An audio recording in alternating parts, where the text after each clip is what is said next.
وقت بخیر.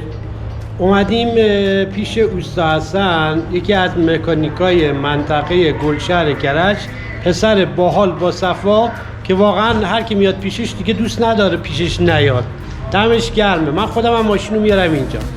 یه سری سوالات ازشون میپرسیم ببینیم انشالله کسایی که میخوان مکانیکی برن، بچه‌ها، جوونا، از هر کی میخواد شغل مکانیکی رو انتخاب بکنه برای کارش، ببینیم چقدر سرمایه میخواد، چقدر تجربه میخواد. ما یه سری سوال از اوستا حسن میپرسیم انشالله که به اون نتیجه‌ای که میخوایم برسیم. خب سلام، حالت چطوره؟ خوبی؟ سلامتی؟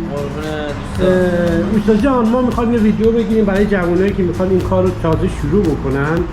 تجربه شما خیلی زیاده. بپرسیم ببینم اینا انشالله میتونن این کار، حالا در هر جای ایران که هستن، ببینن کار مکانیکی چطوریه، اون فن و فون رو بهشون بگو ببینم به چه ندیه. اول خودتو معرفی بکن. من حسن سینکایی هستم. تقریبا سابقه 20 ساله. خب از شاگردی هم شروع کردیم و الان دیگه مغازه مال خودمون اجاره است. اصلیتا بچه شمالی درسته؟ ولی الان ساکن گلشهر کرج. خب سلامت. اوستا حسن، میخوام ببینم درآمد شغل مکانیکی چقدره؟ درآمد که ببینی درآمدمون حالا نفسان داره دیگه، حالا بستگی به اون کارت داره، چقدر کار کنی، هر چقدر کار کنی بیشتر. معمولا دیگه 50 تومن 40 تومن 50 تومن به بالا در ماه میشه. بعد اوستا حسن، مغازه الان برای شما اجاره است دیگه؟ آره درسته؟ اجاره است. خب شما هزینه ها هم میشه بگید، مثلا اجاره داری، چی داری؟ اجاره داریم، بلود، برق، آب، گاز، اتحادیه، بعد نمیدونم مالیات، شهرداری، اینا همه سالیانه هست. خب اصلا بعد دیگه یه شاگرد هم داشته باشی اونم هزینه است، ابزار هست دیگه. درست باشی دیگه میگم. چقدر زمان لازمه تا به درآمد برسه، یه درآمد پایداری برسه؟ درآمد پایدار که مثلا مغازه برای خودت بزنی دیگه، درسته، مستقل بشی. والا بستگی به این طرف داره دیگه. حالا من تقریبا 3 سال یا 4 سال کار کردم. البته اون شاگردی که کردیم از صفر شروع کردیم. خب شما الان به ما بگو نیاز به چه تخصصایی داره کار مکانیکی؟ تخصص که باید کار کنی، یاد بگیری، فنی بالاخره هرچی بخوای بروزتر بشی باید بریم درست، دورش ببینی. حالا با دیاب کار کنی، با هر چیزی تو ماد بخوای کار کنی، باید هر چیزی دوره داره دیگه، باید دورش ببینی. چون ماشینای جدید میاد باید چیزای جدید یاد بگیری، درسته؟ ماشینای جدید که میاد اون باید بری دورش ببینی. درسته. الان مثلا ماشین کاربرات دیگه الان خیلی کم شده. کاربرات دیگه جمع شد دیگه، مرد دیگه. از این به بعد برقی میاد. درسته. چقدر سرمایه میخواد یه نفر بخواد این کار رو شروع بکنه؟ چقدر ابزار میخواد؟ ابزارات چقدر در میاد حدودش؟ ببین حداقل دیگه باید الان یه دست آچار، یه دست هر کدوم آچارا رو بخریم، نمیدونم گیره و نمیدونم پمپ باد و اینا، هیچ چی نباشه 200 میلیون هزینه. 200 میلیون سرمایه ابزار میخواد که تقریبا 200 میلیون، تقریبا 200 میلیون به بالا میشه. ابزار تهیه بکنه. اجاره مغازه اینا که جداست.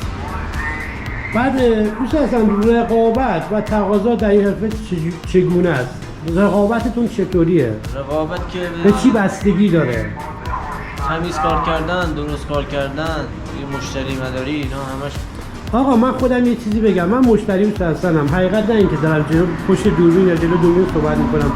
خدا وکیلی من اون ور دنیا هم برم ماشینو میارم پیش اوستا حسن. چرا؟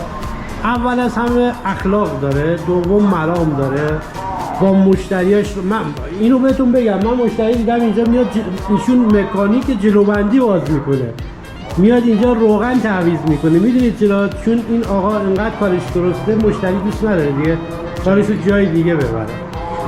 مشتریاتو چطوری حفظ میکنی؟ چطوری نگه میداری؟ حالا من یه چیزایی گفتم ولی خودت بگو. دیگه میدونی هم یه خورده عواشونو دارم، هم دیگه کم نمیذارم تو کارم دیگه. حالا یکی مثل من بیاد بگه آقا پول ندارم، چه کارش میکنی؟ دیگه حالا آشنا باشه یه خورده باش راه میاری. با یه لگد خداحافظ شما. نه شوخی کردم، خدا وکیل کارش درسته. خب چالش ها چطوریه؟ چالش های روزانه چطوریه؟ مشکلات فنی با فشار کاری چطوریه؟ چالش مثلا یکی بیاد اون قطعش گیر نیاد، که یکی بیاد یه مشتری داد و بیداد بکنه، اینا داستان من تا حالا نداشتم مشتری که با داد و بیداد کنم و سر صدا کنم. نه، من سعی میکنم کارمو درست انجام بدم. مشتری اکثرا آشنا همش آشنا هم چون اخلاق خوبه جذبشون میکنی. آفرین دمت گرم. زمانی میتوانیم کارگاه خود را راه اندازی کنیم؟ تا زمانی که یاد بگیری دیگه، بتونی یه ماشین رو راه بندازی دیگه، یه مشتری راه بندازی که توش نمونی. حالا نمیدونم 1 سال کار کنی، 2 سال کار کنی، بالاخره یه جوری باشه که بتونی یه ماشین رو راه بندازی. از چه سنی خوبه آدم بیاد مکانیکی؟ من خودم از 15 سالگی از 15 سالگی. یعنی کسایی که سنشون بالاه به نظر نه سن بالا نمیشه. سن دیگه بالا جواب نمیده. کار هر کاری ها تو کار فنی سن پایین تر باشه خب مغز آمادگی بیشتری داره. درسته.